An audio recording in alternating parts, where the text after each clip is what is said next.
I'm here at Munich Creative Business Week to do a workshop with the Center of Expertise on Creative Innovation on how we can take city data and shoe data and merge them together.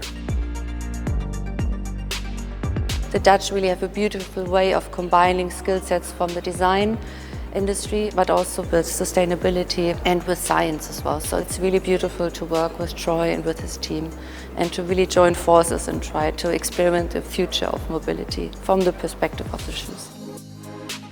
So what I want to achieve here in Munich is working with the people who are here to create shoes from the city data. In doing this, we can see that the city of Munich and the city of Amsterdam are very distinct different places, and that the objects that we're making are unique to those places. And that's going to take a lot of work, but we really get to see something new and different emerge.